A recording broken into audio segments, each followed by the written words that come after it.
The following show is almost a complete accident. The hosts were thrown together after each of their careers took a strange turn. He was a country jock, sick of spinning records. She was a TV reporter who chased the wrong story. Till one day they bumped into each other on opposite sides of a microphone. It was magic. You are about to hear it. This is Big John Howell and Amy Jacobson on AM 560. The Answer. Aim, it looks like I picked the wrong decade to start smoking. Yes, you did, sir. Full disclosure, I smoke cigars from time to time. I had 2 previously this week. I know I can still smell them on you. I probably will have more than a couple next week in the Dominican. All right, we must talk now, and we welcome your participation at 312-642-5600.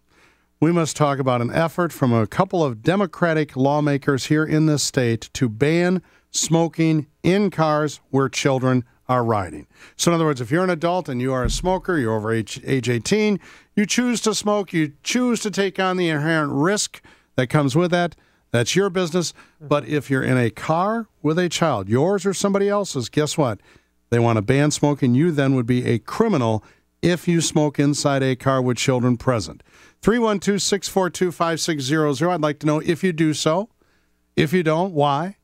Also, do you think this is one step too many in the nanny state, the encroachment of the nanny state? Well, yeah, now the state's governing what people do in their cars, whether it be fast food. Remember, they tried to do that, saying you can't eat and drive because it's a distraction.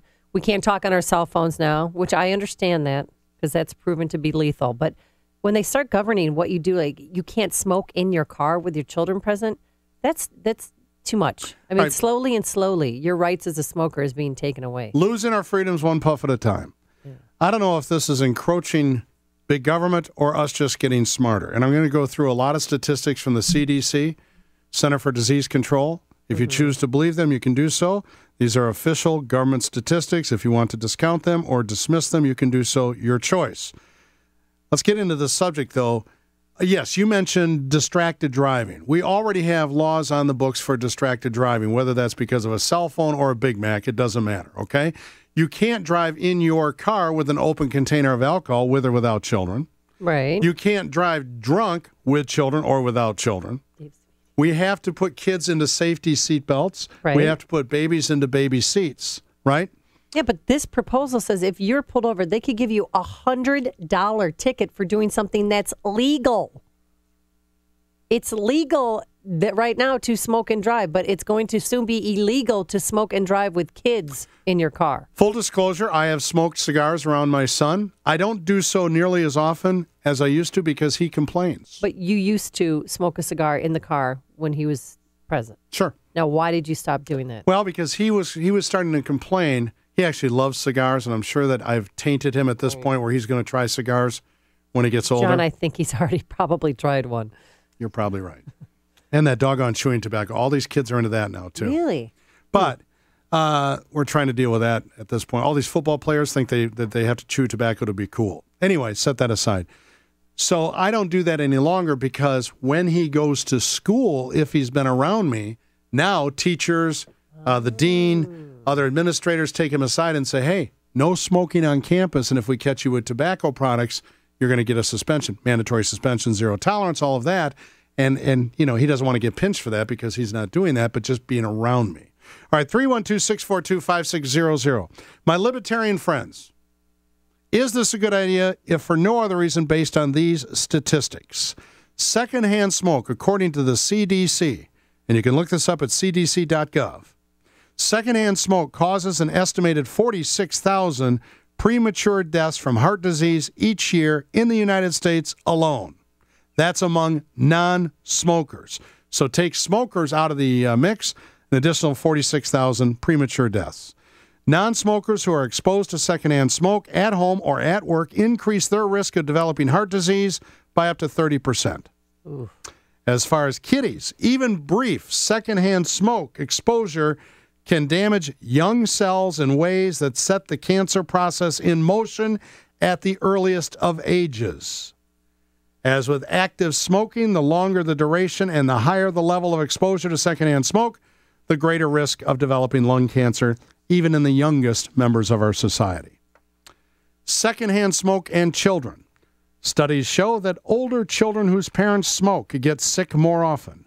Their lungs grow less than children who do not breathe secondhand smoke, and they get more bronchitis and pneumonia throughout their life.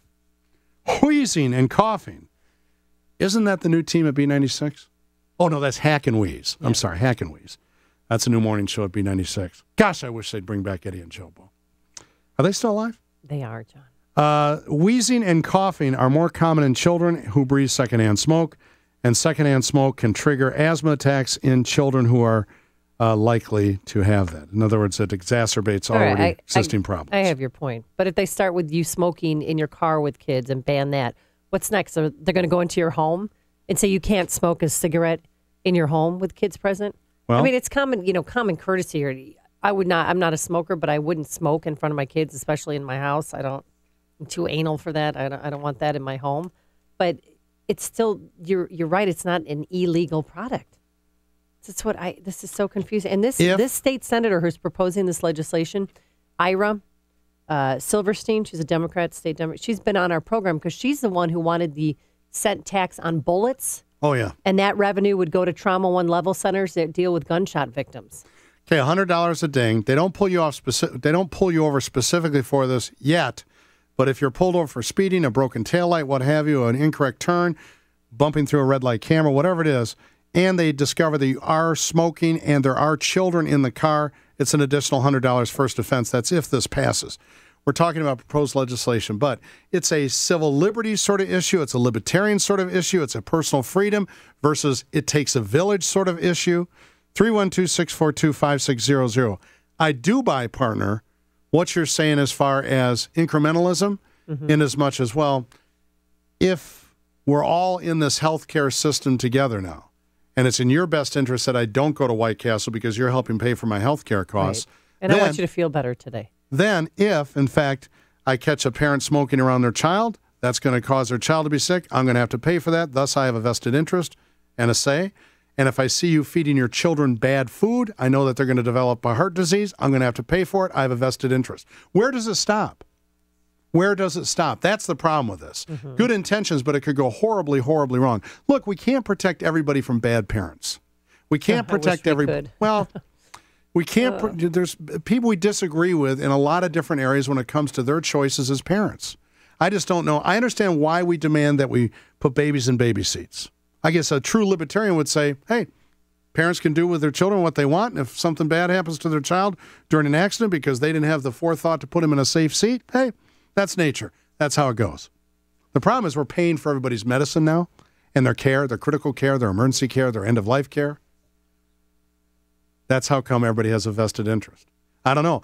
If, in fact, we believe the Center for Disease Control and those statistics that we went through, then are we getting more totalitarian or are we getting just smarter or both? Let's talk to Vince. He's in Elmwood Park this morning. 312-642-5600. Vince, welcome back. Go ahead, sir. Hey, John and Amy, great show, and you bring up a couple of great points. At the end of the day, when does it end? We can't eat the McDonald's, the kids have the burgers, and then the heart. Like you just said, when does it end? I just don't think this is going to be something that isn't challenged the first day that it comes out. What are these people going to get out of our lives? And it should just be common sense. You don't need the government to tell you don't smoke in front of your kids if you're in a confined space like your car. Or if you do, roll the windows open. I don't know. I mean, it doesn't surprise me that it's coming out of the state senator because, that's how she is. She's a liberal and she's up in all my face. She's up in my business. She's up in my grill about what she wants. But again, it's just common sense parenting. I'll never forget when they passed the smoking ban at restaurants and steakhouses. I used to go to Dicka's upstairs there. It was my favorite place to have a couple of cocktails and maybe a cigar. And I walked in there one day and the coach himself. Nobody's smoking! For Pete's sake! No smoking means no smoking! That was tough. That was a tough day for me. Donna on the Northwest side. Hi, Donna. Go ahead. Hi. I enjoy your show greatly. I really love to hear you people. You laugh. You enjoy. I really love your show. Thank what you. I want to say, John, is children that are in cars, if you ever notice when they get out of cars, even people, They reek of tobacco. Mm-hmm. Now, their clothes smell, their hair smells. It's really disgusting, and that's going into their lungs. I know. People have to be educated. We have so many uneducated people. They just have children, and that's it. They're children. You know, they're a mouth to feed, and that's basically it. Well, what you're advocating for, comrade, and I love the fact that you listen. Thank you, Don. I understand your point. And kids shouldn't be around smoking. At age 18, they can make their own decision. But where does it stop? Some know-it-all, Mrs. Kravitz, would walk into a fast food joint and see an overweight child and walk up to the table, even though they don't know the children and don't know the parents, say, I can't believe you're serving your child those cheese fries. Look at you, disgusting people. I'm smarter than you. I'll make your decisions for you on your behalf. And once we start down that road, things get very, very unwieldy. Thanks for the call, Donna, and the compliment. Bill in Park Ridge. Bill, welcome back. Go ahead. Hi, thanks a lot for taking the call. John, you seem to be making a very good point about how the secondhand smoke can hurt the children and possibly, take some lives. So it makes sense that you wouldn't want to have that. But by the same token, don't lower speed limits also save lives, but yet they've extended that. Well, yeah, I understand that. We have speed limits for a reason. Your personal freedom to speed ends when you start taking my life. This is the kind of issue that we're going to have to sort out. And as time marches on and medicine marches on and technology marches on and we change our not our core values necessarily, but what used to be considered outrageous is now the norm and vice versa, we're going to have to wrestle with these issues and try to discuss them and come up with an answer or two. Text messages? Yes. Banning smoking in your car now. What's next? Can't smoke in your house with the kiddies. The government is out of control. Are they going to stop us from smoking on the sidewalk if we're walking with our children? Well, right now. Very good point. Right now, I mean, I try to smoke once in a while. I like to smoke right after I leave my dental hygienist. Oh, that makes That's sense. when the cigar tastes the best. And I go right across to Iwan Reese's place. My dentist is on Wabash, and I get a cigar. And I can't even find a place on Wabash to smoke because I'm getting the fisheye from people walking by, and I'm always within 25 feet of a door. This text message came from the 847 area code, and they like this proposed legislation. I've been waiting for this for years, guys. I was the child whose parents smoked all day long everywhere. It's really insane to put kids in a car where people smoke. I can't believe you were smoking. Do you know the Sturgeon General said you're not supposed to? A sturgeon is a fish. And a very wise fish he is.